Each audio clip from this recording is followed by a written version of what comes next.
welcome to the yoke portion of the Spectrum Stitch Crochet Swoncho. For this entire lesson, we will continue on from that collar that you finished in the last lesson, and we will begin to start the shaping of the yoke of our sweater. And once we get past this, we are going to jump into the actual color work with chart 1. Now, what am I talking about when I say the yoke of the sweater? Well, let me kind of show you what I mean. What we're looking at here is the sample, and it's just folded over here so that way we can get it all in the picture. But right up here, this is the collar that you guys created, right? This is my slip stitch collar that I've created that goes all the way around my Swoncho. And you can see right along the long edge of the collar that I have worked stitches along that long edge to begin working this portion of the sweater. This is the yoke of the sweater. Now, I began with several rows right here before I jumped into the actual color work. I think it looks really nice when you have the collar and it transitions to the same color as we work into the yoke before we jump into the color work. It gives us a little bit of framing around our face. Now, the trick here is that we need to make sure that we have the correct number of stitches around our collar for each size, right? So if you remember, we did our collar based on a length, right? I didn't give you the exact number of rows to do or anything like that. I said when it measures a particular length and that length when it's stretched out, slightly stretched out, right? Because you can see here as we are working into it, it's slightly stretched. It no longer looks like it's all pulled up together. It's slightly stretched out. So we wanted to make sure that your collar was slightly stretched out. So what we are going to do is we are going to use stitch markers and we're going to divide up the collar that we already created into fourths. And from those fourths, we will take the total number of stitches we need around our collar and divide that by 4. And that will let us know that in each of those little sections of the collar, we will have to do X number of stitches. Now, in the pattern, it says to evenly space single crochets all the way around. It doesn't mention anything about split single crochets. You can just do plain old single crochets all the way around the collar. But I'm going to show you how you can do a split single crochet into that slipped stitch collar to really make it look like the transition is nice and seamless. So if you're looking at mine, you can look right here and you can see here is my slip stitch edge right here on the ribbing. And then I have my first single crochet right here. I worked it right into what looks like a V of a slip stitch right there. And it looks like it's a great transition. And then I put a single crochet in, like, I'm going to call this the gutter area. And then I put one in the rib and I put one in the gutter. I put one in the rib. And then I evenly spaced them out.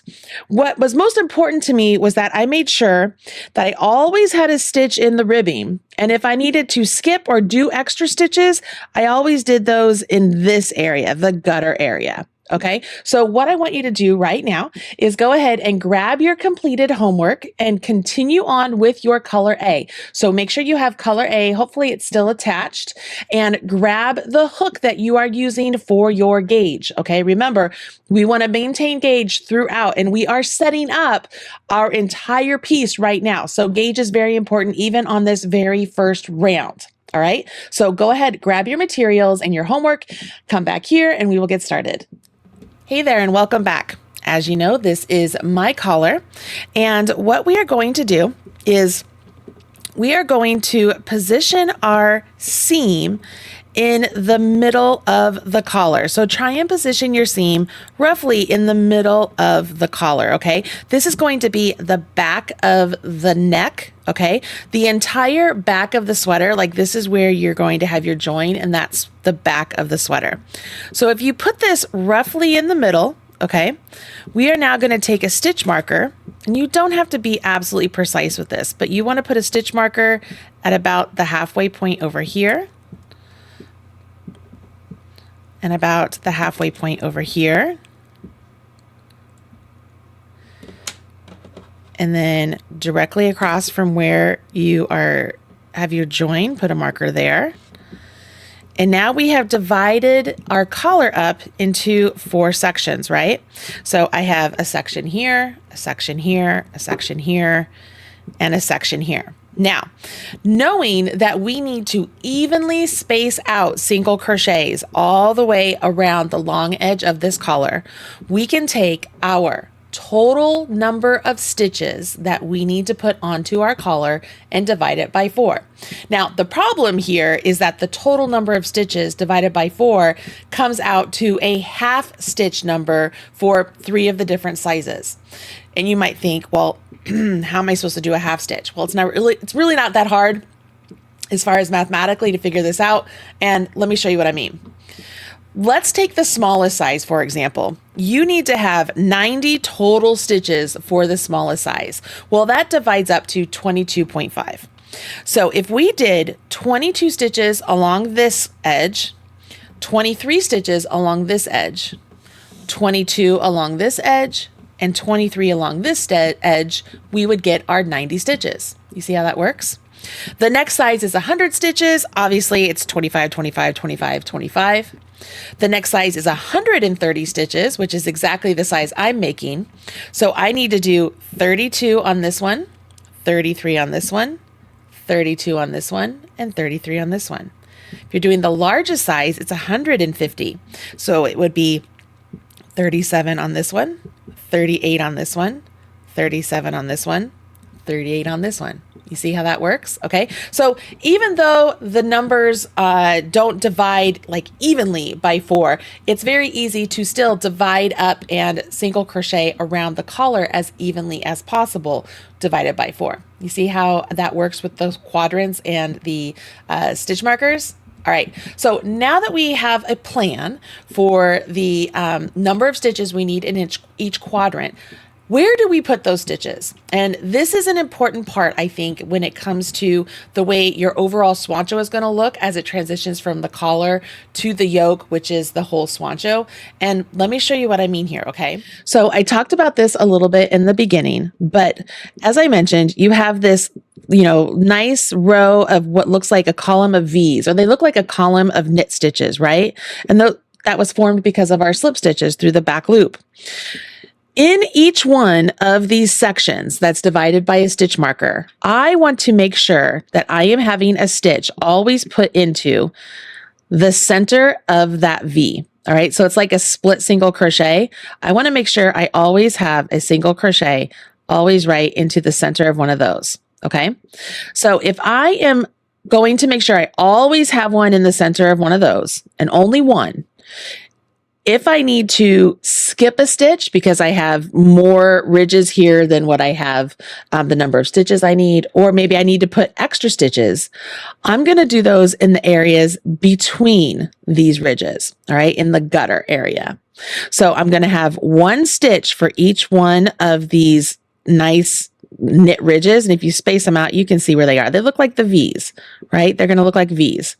We're going to have one stitch in each of those, and you will either have one or more or no stitches in these gutters. Okay. If you need to skip a stitch, skip a gutter stitch. Okay. In this area here, this quadrant, this is where you want to evenly space out if you need to increase a stitch in here or decrease a stitch in here. Okay. You want to make this nice and evenly spaced. And then you'll do the same thing on all of the others. Okay. So hopefully that makes sense. And the first thing I'm going to do here is I am going to count the number of ridges I have in this section. Okay. So I have 1, 2, 3, 4, 5, 6, 7, 8, 9, 10, 11, 12, 13, 14, 15, 16, 17. And that's flexible, right? Like if I want to move this over a little bit or back, I can, like I just eyeballed it, right? So I have 17. I could make it 16 if I want to. Well, I have 17 of the ridges, which means I have how many of the gutters? Well, I have 1, 2, 3, 4, 5, 6, 7, 8, 9, 10, 11, 12, 13, 14, 15, 16 gutters. All right. Well, 16 and 16 is 30. Plus one more for the 17 is 31. I know I need 32. So what I could do is I'll just use this gutter out here where the marker is, and that's going to give me my 32 stitches. Oh my gosh, that was not planned at all. I did not plan out that I was going to have exactly the correct number of ridges and gutter stitches for this section. Like it's just a quinky dink. But now that I know that I need one stitch in each of the ridges, each of my knit ridges is what I'm going to call it, and one stitch in each of my gutter, I can continue on now and just begin to create these stitches. I want to remind you that this is the section that starts off your entire Swoncho. So just as we talked about in our gauge swatch video, you want to make sure that these stitches are the correct size. You want to make sure your single crochets are not too tight, because as we go back on the next round to do our split single crochet, it would be too difficult to get into. So these need to be a consistent size all the way around, so that way we can continue on with the next round and it will be consistent moving on from this to the next. Does that make sense?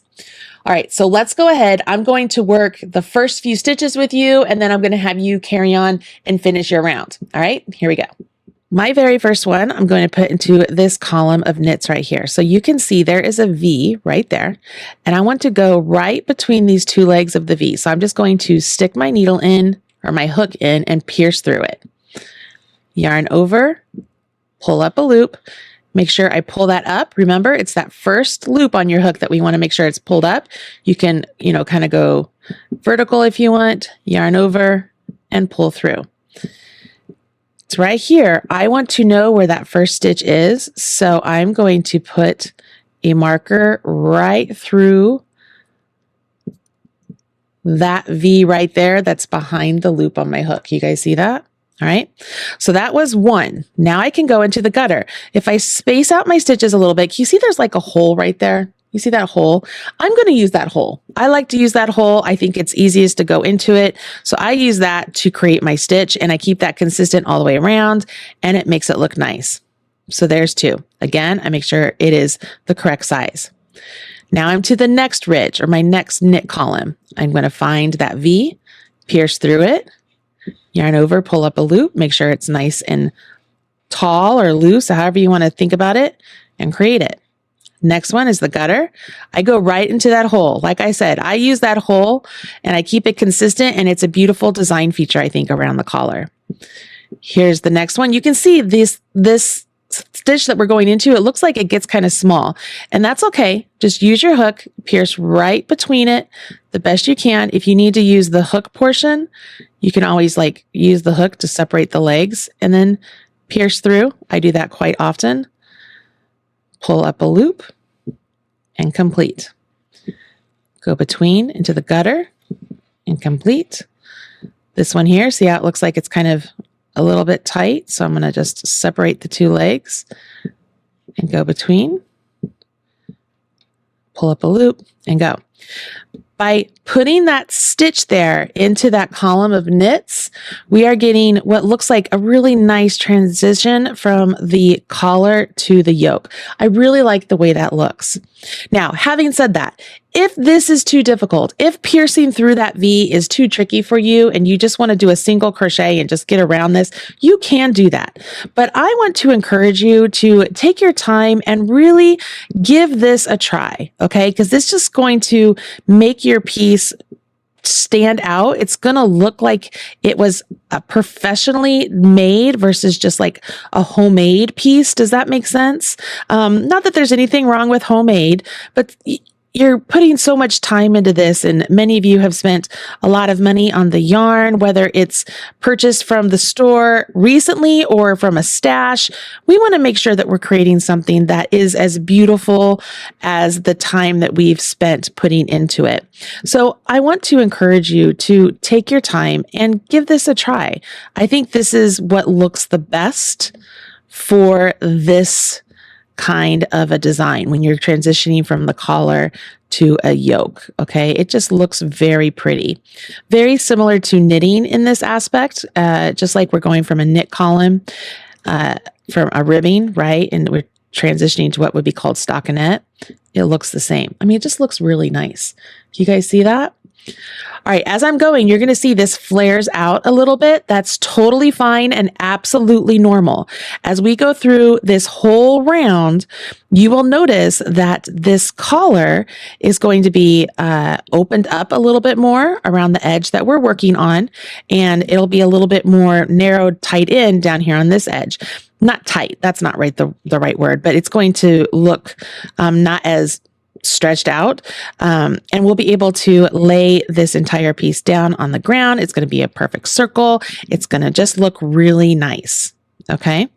Now, what I want you to do is go ahead, work your stitches all the way around your collar.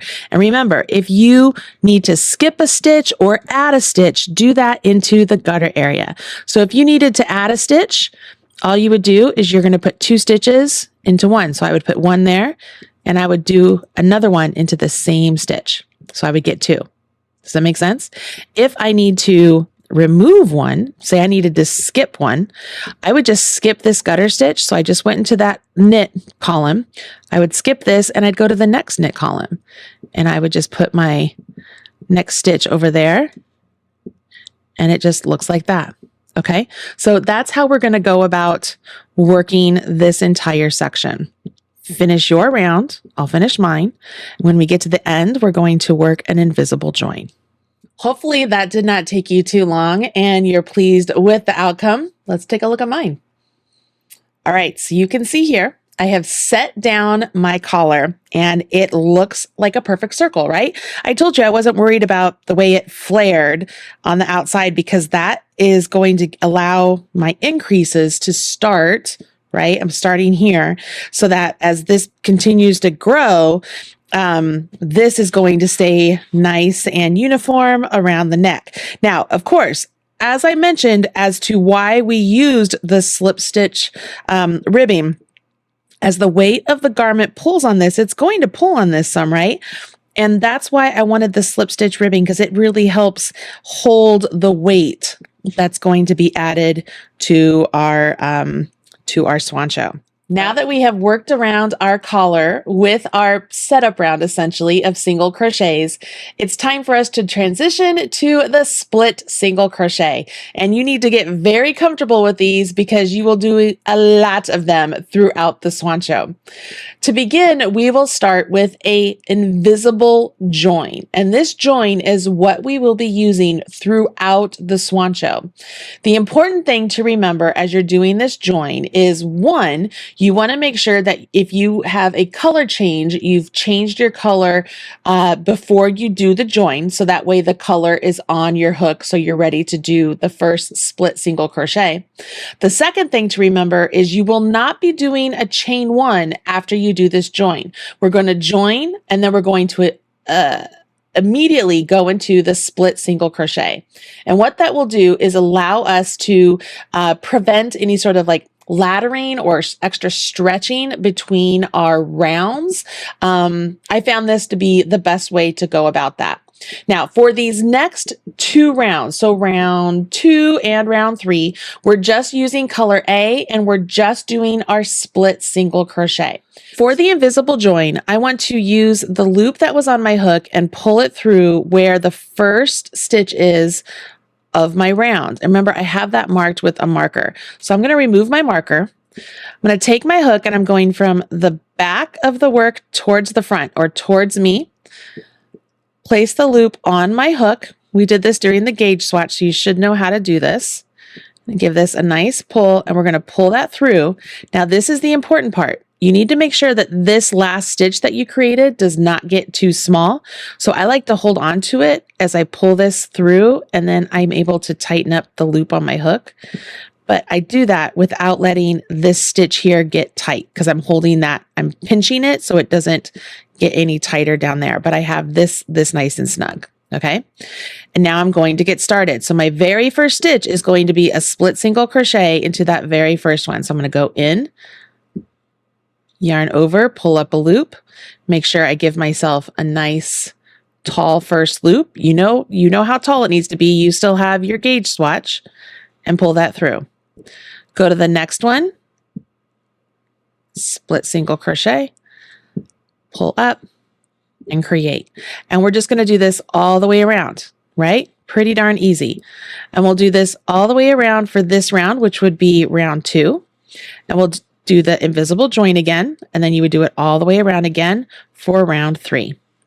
After that, you're ready to begin with chart number 1, which is just a series of more split single crochets, but now we're going to introduce color changing, we're going to introduce floats, and it's going to be a whole new world for all of you out there. So it's very important you get all of this set up nice and uniform, right? You want to make sure this matches your gauge swatch. So if you did exactly what I said and you kept your gauge swatch, you can kind of compare them here at the start, be like, okay, yep, I'm right on. Everything looks good. And you can keep going. Okay. It's very important that these are nice and uniform and they're the correct size for the whole project. Pretty easy peasy, right? That is it for this part of the yoke. All of the next sections are going to revolve around the charts. So chart number 1 is where you are getting introduced to using multiple colors, following a chart, and doing the split single crochet along with floats. So go ahead, finish these last 2 rounds, do your invisible join on round 2, wait to do your invisible join for round 3. Okay, wait, and you'll see why when we get to chart number 1. I'll see you over there. I'm Marley Bird, your By Crafty bestie. Talk to you soon.